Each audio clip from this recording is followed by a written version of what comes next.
The production of this program is made possible thanks to the support of the following and viewers like you. Energy is the backbone of every economy. With it, economies grow. Without it, they are stagnant. Africa is currently energy impoverished. According to the IEA, African economies that were already hard hit by the COVID-19 pandemic are further challenged when you factor in Russia's invasion of Ukraine, which sent food, energy, and other commodity prices soaring. According to Mr. NJ Ayuk of the African Energy Chamber, these crises are also compromising many parts of Africa's energy systems. He goes on to say they are deepening the financial difficulties of utilities, increasing risks of blackouts and rationing, and they're contributing to a sharp increase in extreme poverty. Mr. Ayuk says it doesn't need to be this way. Africa has plenty of what it takes to produce electricity. The continent has abundant resources of hydrocarbons, at least 125.3 billion barrels of crude oil, 509 trillion cubic feet of natural gas, more than enough resources to support renewables, enough sunlight to support 1,000 gigawatts of solar generation, enough running water to support 350 gigawatts of hydropower generation, enough wind to support turbines that can generate 110 gigawatts of power, and enough geothermal energy to support 15 gigawatts of capacity. I invited Mr. NJ Ayuk of the African Energy Chamber to join me for a conversation that matters about how to utilize these resources to ignite economies throughout Africa. Mr. Ayuk, welcome. For having me. It's an honor. When you hear those statistics that I talk about the resources that are available to countries in Africa, what does that say about what the potential is if you're able to tap into those sources of energy and the impact that they can have on economies throughout the continent?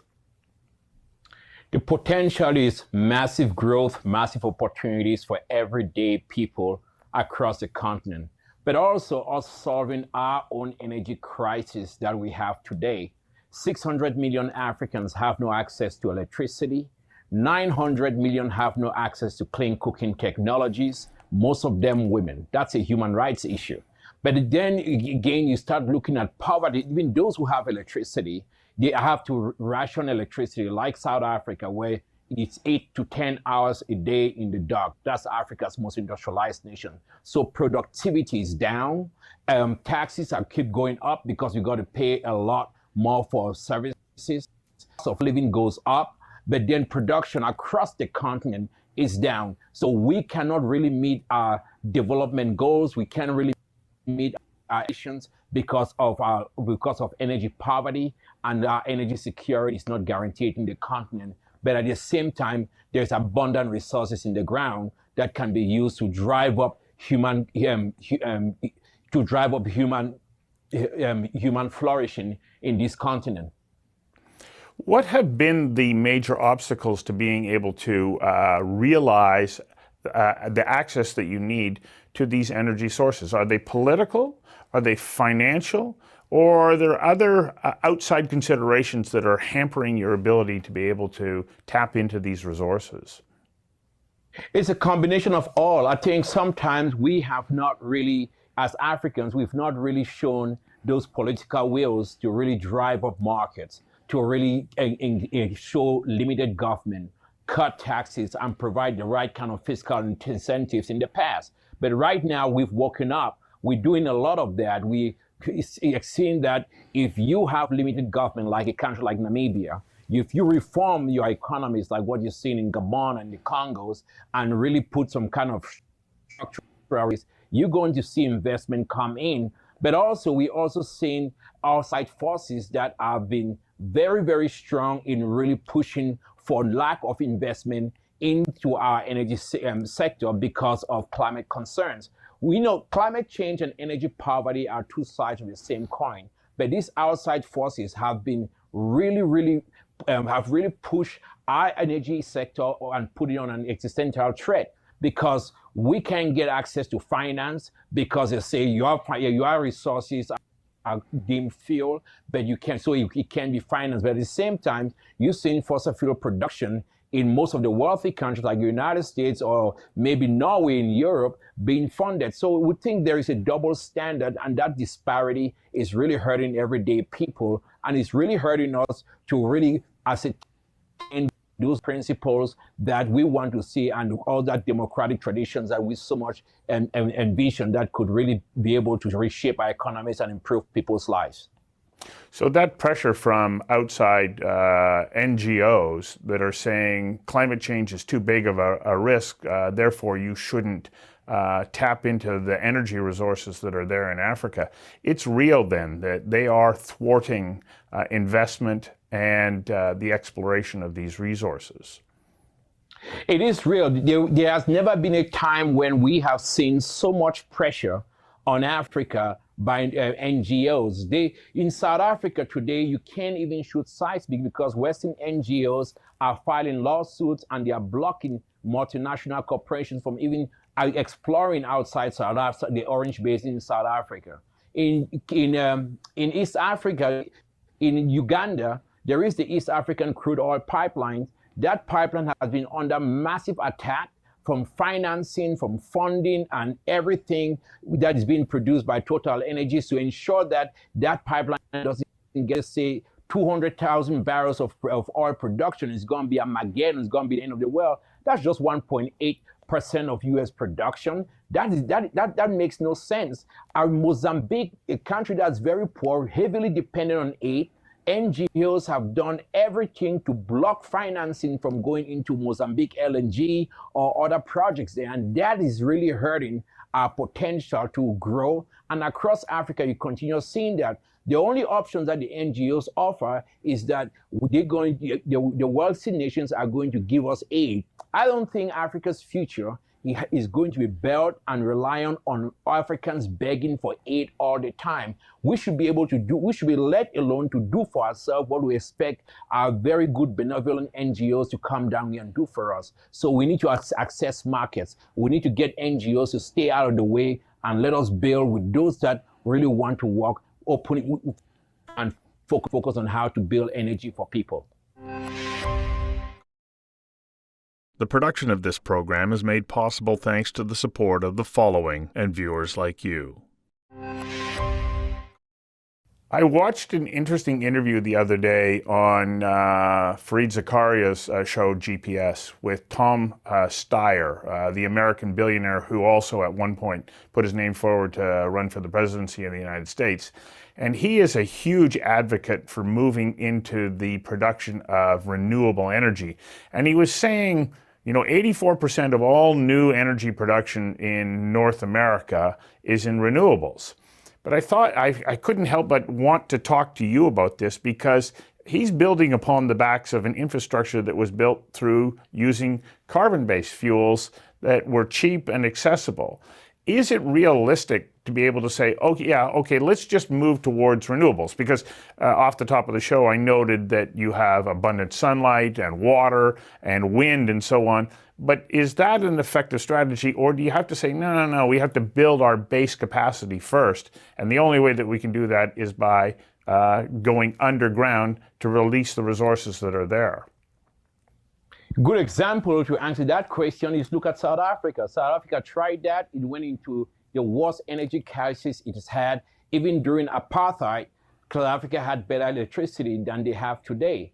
You have to be careful. What you need to build developing economies and emerging markets, especially in Africa, is going to be baseload energy. And baseload energy only comes from fossil fuels. So we shouldn't try to live in life when we're saying just turning more renewables. Let's look at this. If Europe could use renewables, they could spend so much of those trillions of dollars or euros after the crisis in Ukraine started. They could have put solar and wind on every European home, but they realized that the sun don't shine forever, wind don't blow forever. Renewables today in Africa, when you build a 100 megawatts, it's operating at 30 megawatts. So that makes it actually more expensive.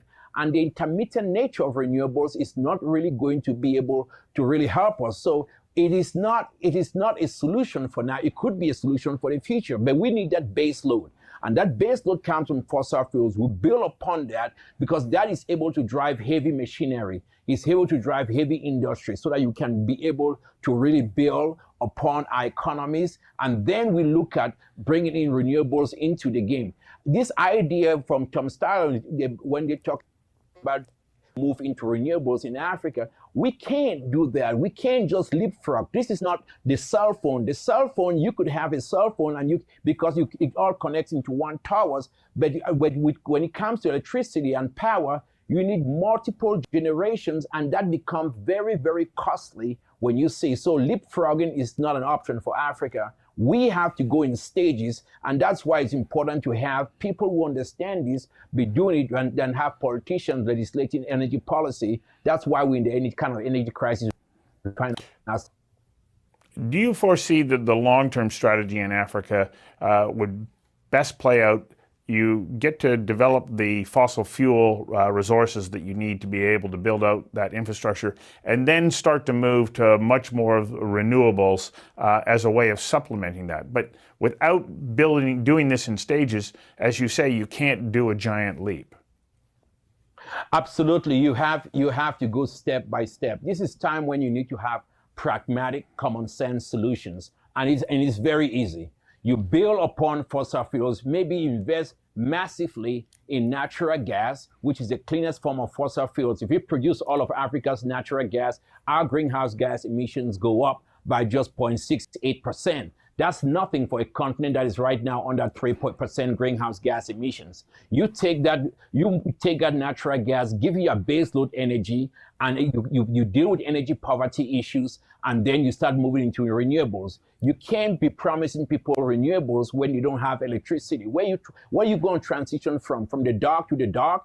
You go around Africa, nobody wants to breathe clean air in the dark. They want solutions today, because when they have those solutions today, they're driving up electricity in the country, in the continent, and they're creating jobs. Agriculture is working. Then we deal with our migration crisis. They would not have to choose the option of crossing the Mediterranean or the Sahara, going to European streets to look for jobs. They wouldn't have to be looking at going to North America to try to cross the border for opportunities. They will be looking at opportunities right here, and they'll be around families and build families. So we need to bring it home for those that deserve it more. But renewables are going to come into our energy systems, but we need to go step by step. We cannot go on the timelines set out by wealthy nations that have used fossil fuels to develop their economy, driven human flourishing, created real civilizations, and then when it's our time to use those same energy to do the same development, they say time is up.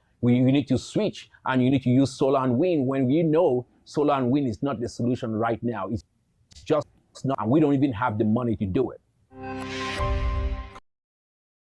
The production of this program is made possible thanks to the support of the following and viewers like you.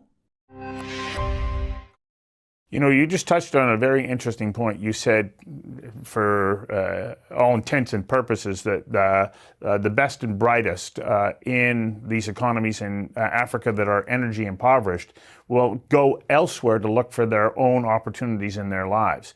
And is that not a huge loss to economies that want to emerge? Because the most valuable resource that any country has is the brainpower of its citizens.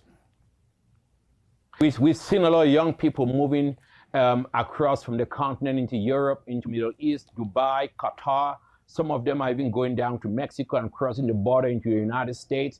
We've seen, and some of these really smart people, some of them have college degrees. They have skills in engineering. They have skills, vocational skills, that they could be building a continent where if we have electricity, we're going to have shovel-ready jobs, and we get these people building, and they will build so well that our economies will do well. We're losing our young people. We're losing so many talented people because of energy poverty, and they respond to this. It cannot be more gifts, more handouts from wealthy nations. It has to be a solution that builds from bottom up and builds our economy. And our economies are not going to be built without electricity, without energy. And we need to be able to use our energy to drive that up and free market solutions. We shouldn't be scared to embrace markets, but embracing free market solutions are going to be the way forward. Free markets, limited government, individuality, and respecting private property. Those principles, those basic tenets really drive things up. And I think that's what we should be focused on Africa rather than us embracing NGOs and wealthy nations pushing an immigration agenda that is not been very, very helpful. Even in countries, we need to keep our best and brightest right back here at home to build stronger and better communities in Africa. Can you also tell me a bit about sort of the entrepreneurial mindset that exists in Africa? Because you have people who are always trying to find answers to problems and challenges that they face, and they're able to do it in situations where they have limited resources. What would it be like if you can unleash that creative power of entrepreneurs because they have access to reliable and affordable energy? If you want to create an app today, go to Africa, because you're going to see a lot of challenges which will inspire that innovative, creative mind to do that. But one of the things I see, and I'm very proud of the job that I do, I get to travel across the African continent. There's so many bright people in this continent, a lot of smart young people who have gone from rag to riches stories. You get people involved in trading, in commodity trading. You get young people coming up with new names that are driving up energy in different places. But besides energy, look at what we've been able to do around fintech, with what we've been able to do with technologies. You've seen a lot of bright Africans. Energy is there, that drive is there, that they get out. They know that they would have to hustle. They would have to really get up at 4 a.m. and believe that they can do it. That if they put everything in there, it is there. And it is an amazing generation you see in Africa. It's like new founding fathers that are creating something, democratic governance, but also on corporate entrepreneurship that just moves it. And I think that generation, this young generation, with the right kind of enabling environment, with energy, they are out the world with what they'll be able to do. The production of this program is made possible thanks to the support of the following and viewers like you. So if we take a look at what's happening in Namibia right at the moment with Namibian content legislation or plan, how important of a blueprint are they starting to establish that can help, number one, Namibia, but that can also, create a framework for other nations to follow? It is that framework where you really see empowerment, where you say, okay, look, how are we going to encourage previously disadvantaged people in Namibia that do not have access to a lot of opportunities, whether jobs, whether contracts, that you're going to see about $25 to $40 billion investment coming to that country over the next 7 years.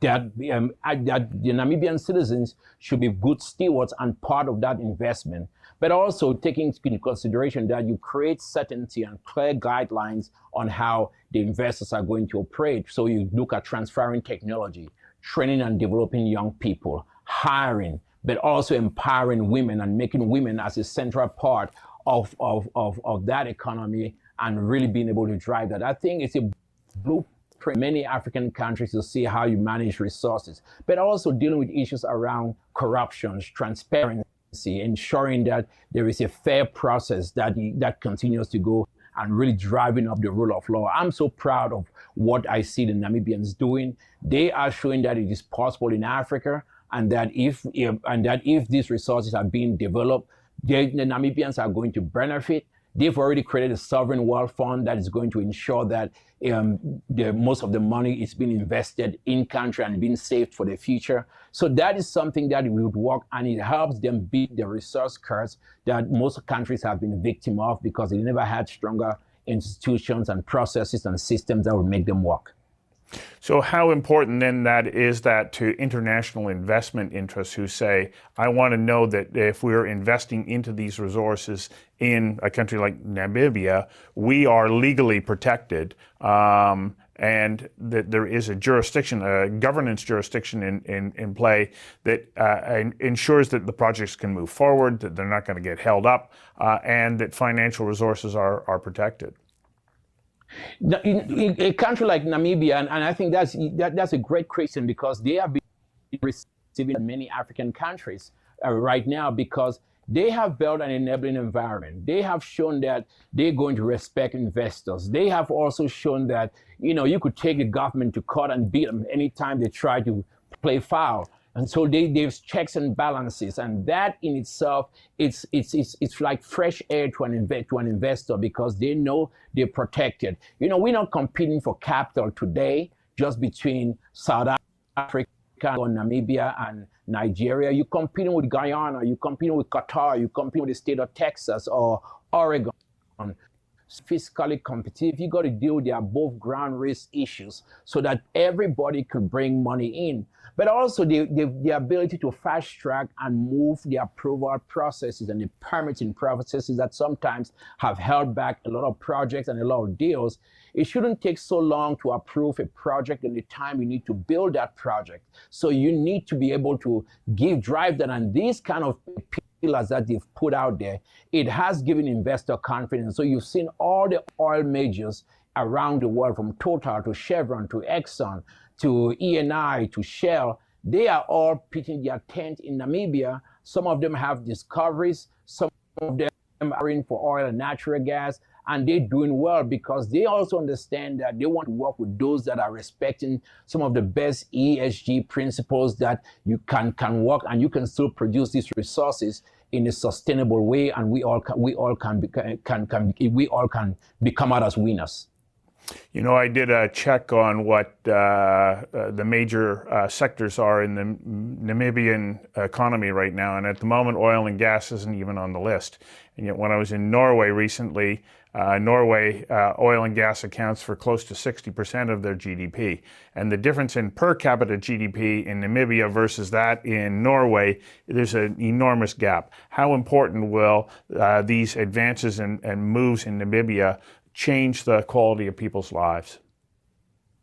I don't even think that Namibians even understand what this would mean, but I would use a word huge. It's going to be massive. You're going to see Namibia go up like you saw with Guyana. It's one of the fastest growing economies in the world once field development plans get sanctioned in.